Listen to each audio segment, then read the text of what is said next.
Baik, selamat pagi semuanya. Pagi dok, Slide saya sudah bisa dilihat. sudah bisa dilihat. Baik, kita mulai saja ya. Pada pagi ini saya akan menyampaikan materi dari pediatrik infeksi di hand, foot, and mouth disease ya. Kasus ini memang kasus yang secara umum relatif ringan, tetapi sering dijumpai terutama pada musim-musim tertentu. Dia tidak ada sepanjang tahun, dia ada pada saat musim-musim tertentu ya.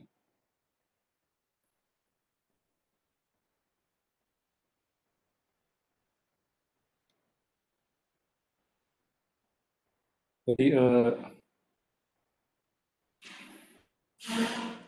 penyakit ini disebabkan oleh karena infeksi daripada virus ya, infeksi virus, khususnya virus dari famili Picornaviridae. Umumnya AFMD ya, AFMD ini menyerang balita ya, jadi bayi dan anak-anak di bawah umur 5 tahun ya, itu yang umum diserang, jarang pada anak yang lebih besar, sangat jarang. Dan umumnya juga gejalanya ringan, antara waktu lamanya sakit antara waktu 1 minggu sampai 10 hari biasanya. Kemudian dia sembuh sembuh sendiri sakit. Nah, sedikit mengenai epidemiologinya. Jadi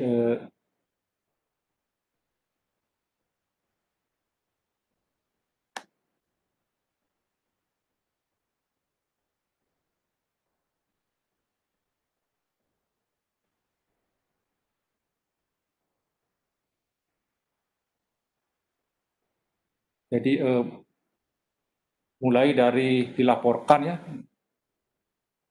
walaupun jarang tapi dia bisa menimbulkan outbreak ya, outbreak di apa namanya, mulai dari dilaporkan tahun 97 di Malaysia ya, di Malaysia itu di negara sebagian Sarawak itu,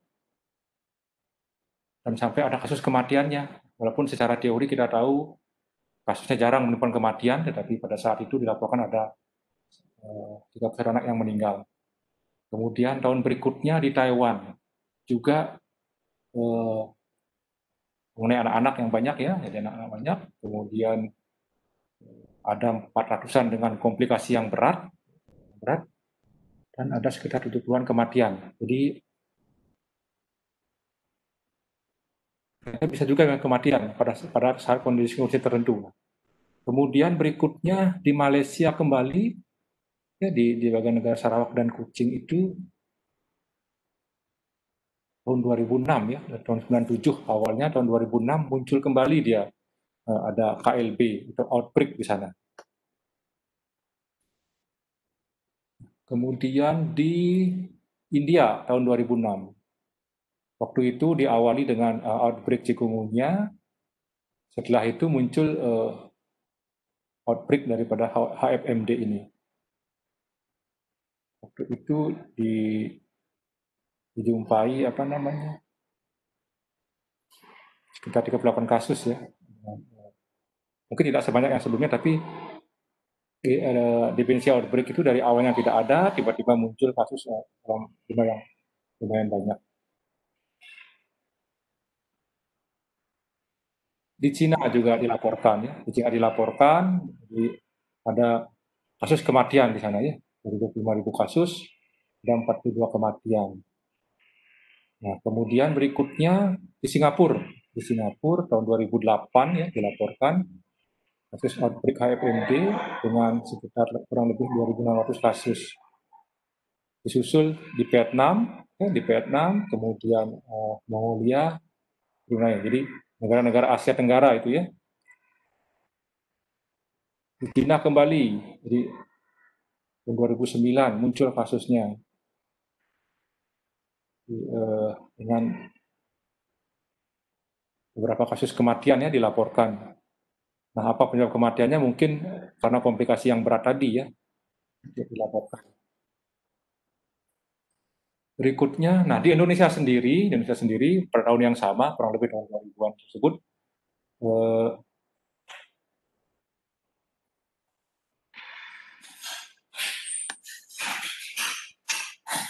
saya tidak bisa menghilangkan ini.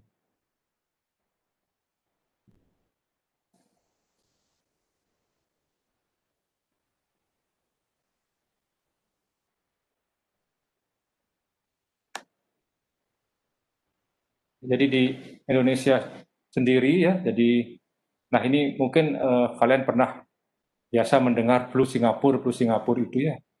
Jadi kalau saya di klinik mengajarin tidak pernah sih menyebut kesannya apa namanya menyebut negara tertentu.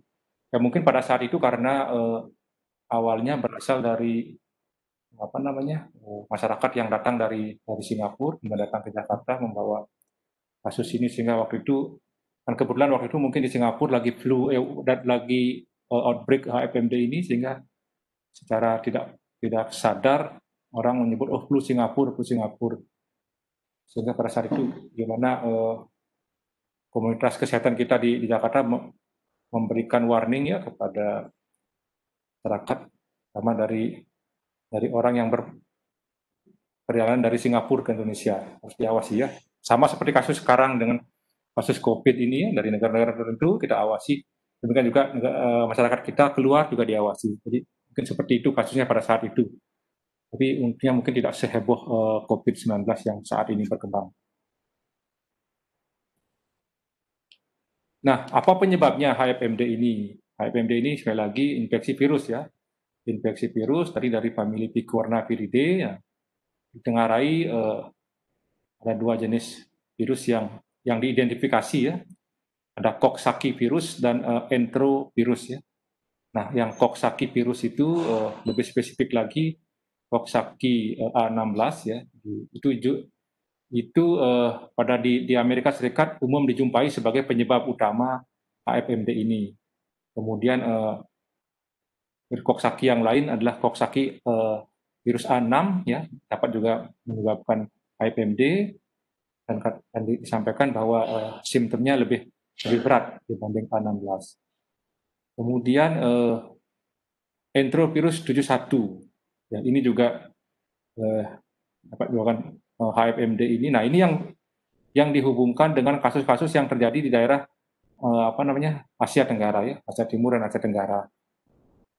Kalau yang Coxsackie di Amerika dilaporkan, yang di Asia lebih banyak oleh karena enterovirus ini virus. Dan ini lebih sering berhubungan dengan severe disease ya, misalnya komplikasi encephalitis. Ya, Coxsackie virus ya, Coxsackie virus jadi dari Picornaviridae ya, Picornavirus. Dia ada dua tipe ya, tipe A dan tipe B dan keduanya bersifat patogenik ya, bersifat patogenik. Kemudian Coxsackie A yang sering berhubungan dengan tipe Exanthematus, jadi HFMD ini lebih sering ke tipe A ya. Jadi, kemudian yang tipe B lebih ke sistemik ya. Contohnya adalah menimbulkan myokarditis. Walaupun yang tipe A juga bisa menimbulkan myokarditis. Jadi mempunyai kekhasan seperti itu. Nanti silahkan dibaca ini sumber yang saya dapatkan dari internet. Kemudian yang enterovirus, nah dia juga golongan Picornaviridae ya, Picornaviridae ya, spesies enterovirus A ya. Nama lainnya enterovirus 71, human rhinovirus A71 sama aja. Jadi golongan enterovirus A71. Ini penyebab yang lain yang banyak ditemukan di daerah Asia Tenggara. Bagaimana patofisiologinya? Patofisiologinya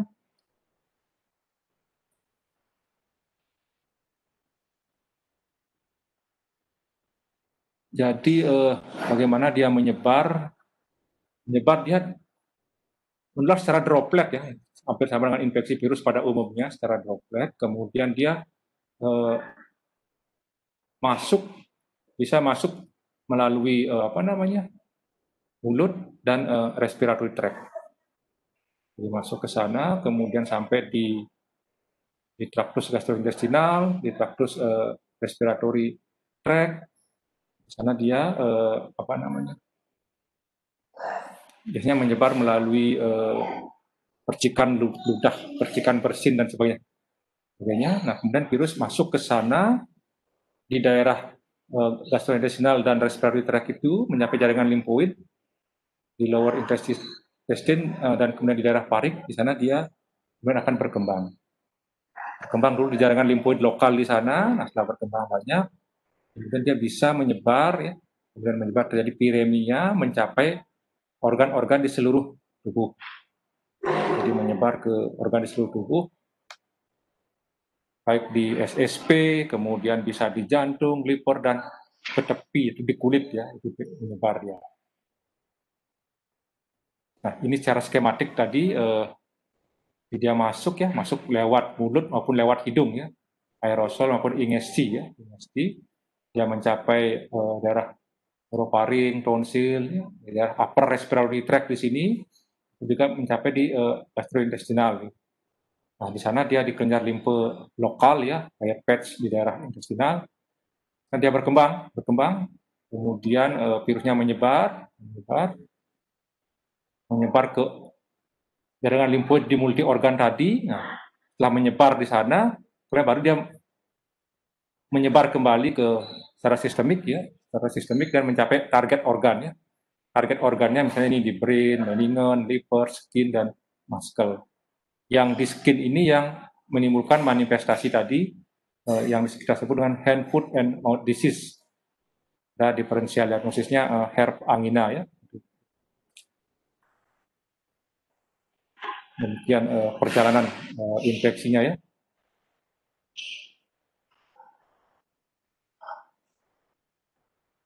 Nah, bagaimana gejalanya, tanda dan gejalanya? Masa inkubasinya dikatakan sekitar 3-7 hari. Jadi 3-7 hari. Dengan gejalanya adalah bisa demam, kemudian headache, muntah-muntah, lemes ya, nafsu makan menurun. Ada kalau anak yang lebih besar dia mengeluh sakit tenggorokan, dan biasanya kalau orang tuanya datang itu sering dengan keluhan bahwa anaknya tidak mau makan dan tidak mau minum. Jadi sama sekali tidak mau makan dan tidak mau minum. Terus berikutnya keluar liur yang berlebihan. Nah itu. Sertai dengan rash atau bintik-bintik bisa berupa blister itu di mulut, di telapak tangan dan telapak kaki. Nah, itu sering yang membawa orang tua membawa anaknya ke klinik atau ke rumah sakit. Nah, setelah kita periksa, kita akan jumpai darah mulut itu biasanya ada ulcer ya, kemudian ada sore dan blister ini bisa di hidung ya, bisa di hidung. Nah, kemudian anak sangat rewel ya, sangat rewel. Mungkin karena dia tidak bisa minum, karena itu minum dia mulutnya nyeri, kesakitan. Jadi sangat rewel, dia dehidrasi biasanya. Kalau yang seperti itu biasanya kalau memang dia ketemu dengan dehidrasi, jadi kita harus segera memberikan cairan untuk merehidrasi, jangan sampai menjadi dehidrasi berat. Kemudian gejala yang lain dilaporkan ada diare. Ya. Dari pengalaman saya pribadi jarang kita ketemu kasus diare. Yang paling sering membawa orang tua membawa anaknya ke klinik untuk berobat itu adalah karena itu tidak bisa makan dan minum. Jadi anak mengunci mulutnya karena sangat nyeri ya. Begitu tersentuh dengan makanan atau air, dia akan sangat nyeri. Nah, kalau kita melihat perjalanannya, biasanya anak itu kalau kita lakukan anamnesis dengan baik itu dia akan demam ya, demam. Ada demam dulu, kemudian kalau ada nyeri tenggorokan, kehilangan nafsu makan, kemudian anak tampak lemes ya, tampak lemes. Nah, jadi kira-kira 2 hari setelah demam itu biasanya mulai dah muncul liur yang berlebihan. Nah, setelah dibuka mulutnya dijumpai seperti tanda-tanda sariawan seperti itu. Kemudian dia akan menyebar ke tangan, kaki, ya, tangan, kaki.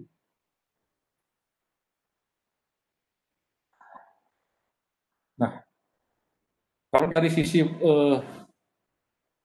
penularan, penyakit ini sangat menular ya, sangat menular ya. Jadi penularan biasanya lewat sekret atau mukus dari saliva, saliva yang dia bersin-bersin, batuk, dia akan menyebarkan virusnya. Kemudian juga bisa lewat feses, bisa lewat feses.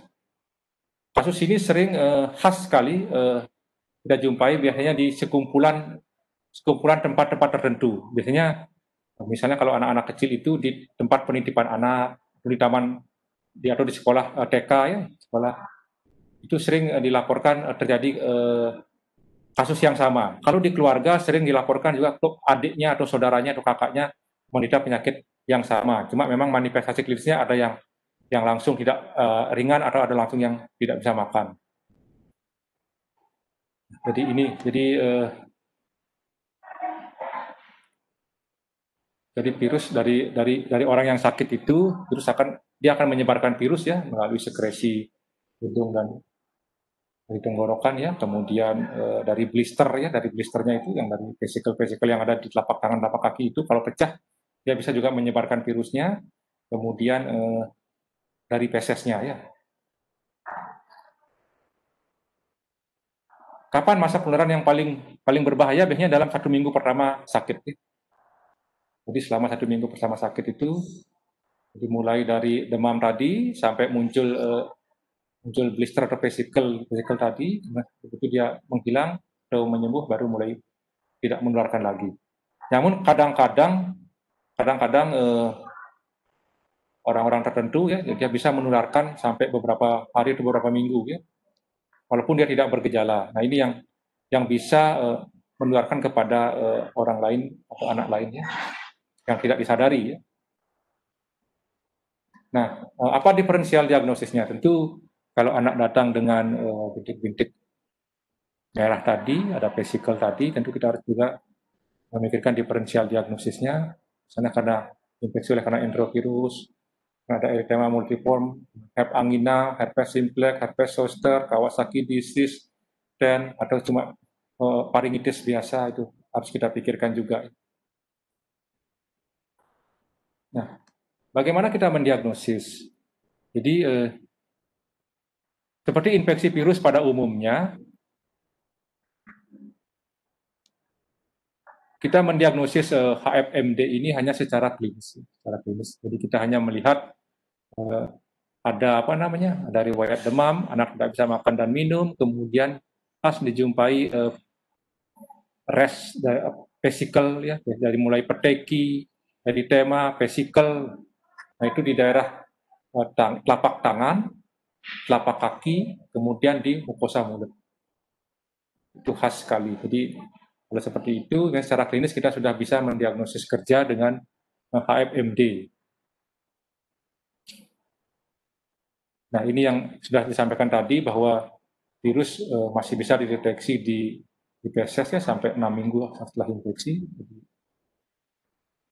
Dari orofaring 4. Nah, artinya bahwa anak itu masih menjadi sumber penularan yang cukup lama ya, yang cukup lama. Kemudian untuk penunjang diagnosis, misalnya pemeriksaan serologi, itu dikatakan tidak begitu sensitif. Jadi kalau kita di sini di Denpasar atau di praktik klinik, kita tidak pernah melakukan pemeriksaan serologi. Jadi yang pertama karena memang tidak ada fasilitasnya, tidak ada. Yang kedua, secara klinis kita sudah bisa membedakan, walaupun kita tidak bisa apakah ini karena enterovirus, apakah ini karena Kawasaki, kita tidak pernah bisa membuktikan itu secara klinis ya. Yang ketiga, penyakit ini self limited, kemudian tata laksana dengan suportif saja dia sudah sembuh. Sehingga tes serologi ini tidak rutin dikerjakan. Kemudian untuk konfirmasi diagnosis hampir sama dengan infeksi virus lainnya. Untuk mengkonfirm itu kita harus memang membuktikan bahwa kita menjumpai virus itu sebagai penyebab. Nah, salah satu cara pemeriksaannya adalah dengan pemeriksaan PCR, ya, pemeriksaan PCR atau memang kultur virus. Nah, ini apalagi tidak pernah kita kerjakan di klinik. Kalau untuk kepentingan penelitian mungkin masih bisa, tapi kalau secara klinis kita tidak pernah mengerjakan ini. Jadi sehingga sekali lagi bahwa diagnosis penyakit ini kita tetapkan secara klinis saja. Nah, ini adalah berbagai contoh manifest ya. Ini adalah manifest daripada bentuk kelainannya ya. Jadi ini yang di mulut ya, yang ini yang di mulut, mulai di daerah dekat bibir ya, di daerah bibir. Kemudian kalau kita buka ini di mukosa mulutnya akan sangat banyak ya, di mukosa mulut sangat banyak. Mulai dari bukal ya, bukal kanan kiri daerah retroparingeal itu akan sangat banyak. Kemudian di daerah lidah juga ada. Dan ini sangat nyeri, sehingga anak sangat rewel.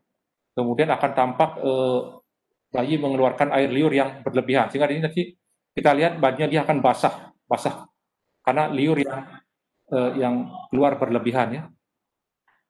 Nah, kalau kita bisa buka mulutnya ya ini di daerah mukosa ya, daerah mukosa, baik di mukosa bukal di sini sampai ke dekat-dekat gusi, akan banyak kita jumpai ulkus-ulkus seperti stomatitis, tapi sangat banyak. Nah, ini kalau di daerah faring ya, daerah faring sangat banyak. Nah, ini kalau menelan dia akan sangat kesakitan sehingga kadang nangis. Begitu kita kasih air ini, dia akan menangis kesakitan. Ini adalah berbagai contoh kelainannya yang kita jumpai.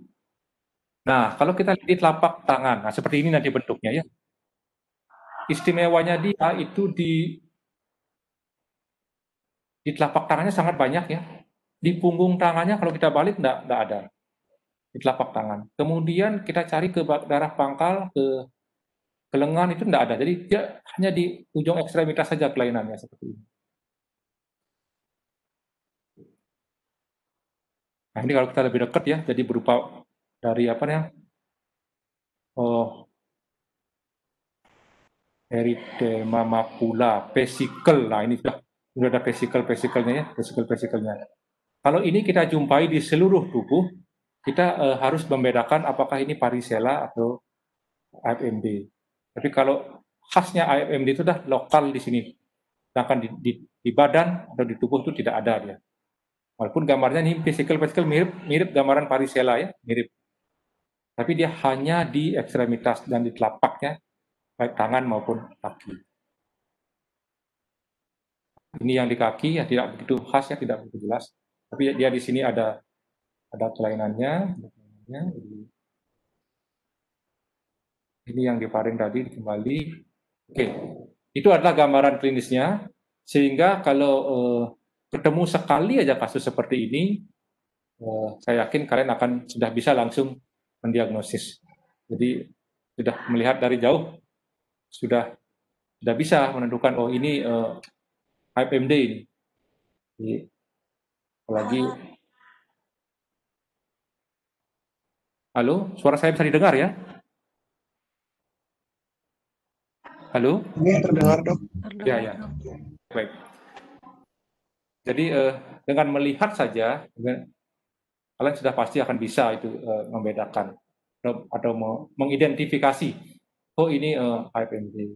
Atau kadang-kadang orang tua itu datang karena mungkin yang misalnya sudah punya beberapa anak, dia sudah pernah melihat kasus yang sebelumnya, orang tua sudah langsung mendiagnosis, dok anak saya terkena flu Singapura seperti itu. Jadi sangat gampang untuk diidentifikasi.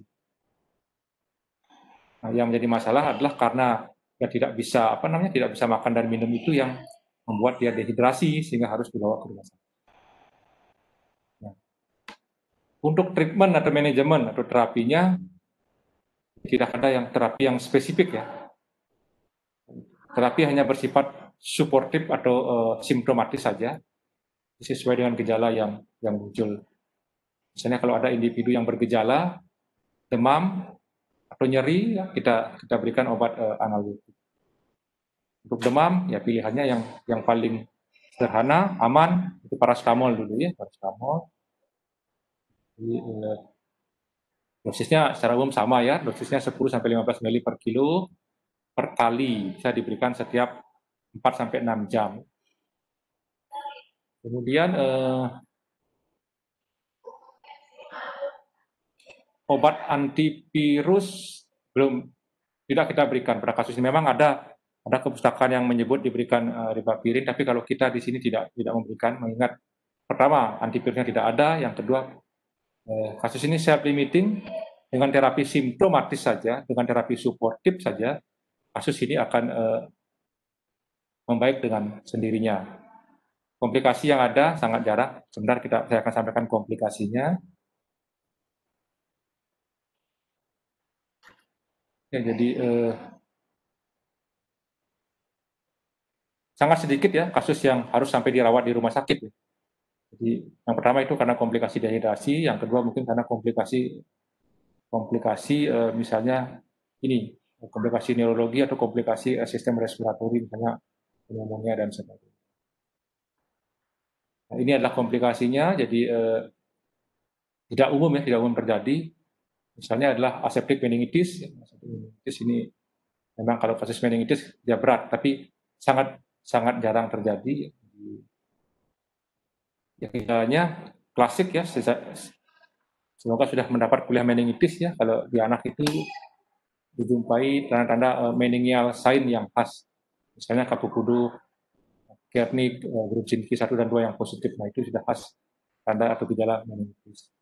Kemudian encephalitis. Nah encephalitis ini lebih cenderung gejalanya demam dengan penurunan kesadaran. Kalau encephalitis, meningitis fatal dari sisi dia akan menemukan gejala sisa yang sangat susah diperbaiki.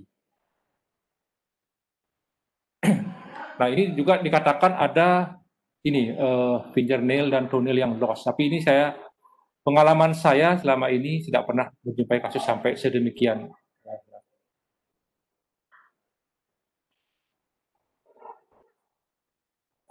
Nah, bagaimana prognosisnya? Prognosisnya tentu baik ya secara umum ya. Jadi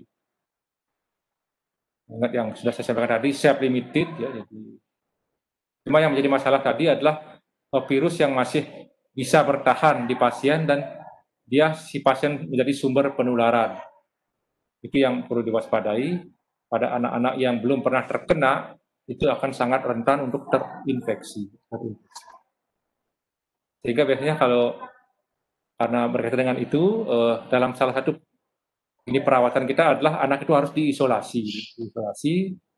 Jadi kita harus pisahkan dengan anak yang lainnya. Jadi sama pada fase akut selama lebih kurang 7 hari tadi ya, dia harus dipisahkan. Nah, walaupun secara umum bagus, pada beberapa kasus dia dapat menimbulkan komplikasi yang serius ya, misalnya persisten stomatitis, tadi aseptic meningitis tadi. Pada ibu hamil ya, kalau dia terinfeksi oleh Coxsackie atau enterovirus ini dilaporkan kadang berhubungan dengan terjadinya abortus yang spontan pada ibu hamil tersebut. Bagaimana pencegahannya? Nah, pencegahannya kalau zaman sekarang mungkin sudah biasa kita mendengar ya. Jadi infeksi virus hampir sama dengan pencegahan di COVID tadi ya. Memang tidak ada tidak lumrah pada saat itu, tapi kalau kita melihat ini dia jadi kita harus cuci tangan yang baik, cuci tangan dengan cara yang benar, gunakan sabun dengan air mengalir, gunakan hand sanitizer, kemudian bersihkan permukaan yang kemungkinan terkontaminasi oleh sekret ludah pasien ya. Jadi hindari menyentuh mata, mulut, hidung, hindari close kontak. Nah, hampir sama dengan pencegahan COVID ya, jadi sama saja karena ini infeksi virus. Nah, sampai saat ini memang untuk vaksin belum ada yang tersedia. Perkembangan ke arah penemuan vaksin ada, tapi tidak begitu berkembang dengan baik.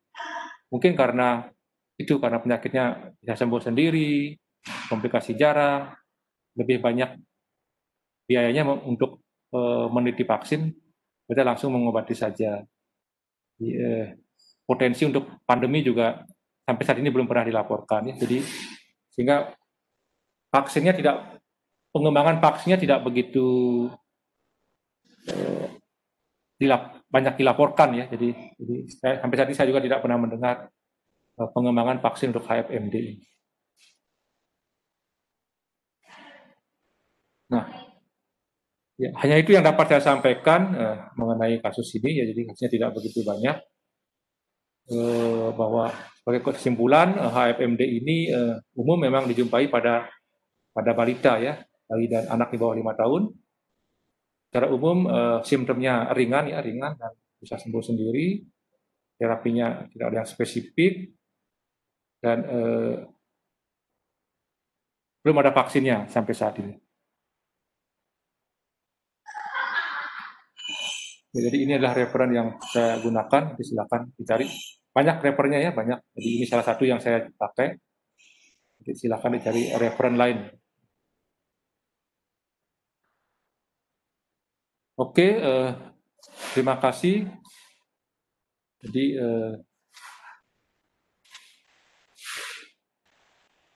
waktu saya hanya 37 menit ya. Tidak apa-apa. Jadi nanti kalau memang ada hal-hal yang ingin ditanyakan, kita bisa diskusi di pleno. Semoga kuliah saya ini bisa dilaksanakan dengan baik. Semoga bermanfaat. Saya akhiri ya. Halo, selamat. Terima kasih dok. Oke, baik. Terima kasih atas perhatiannya. Ya, pada pagi ini saya akhiri. Selamat pagi semuanya. Selamat pagi. Terima kasih dok. Terima kasih dok. Terima kasih dok. Terima kasih dok. Terima kasih dok. Ya, sama-sama ya. Saya stop sharingnya. Terima kasih dok. Saya live ya.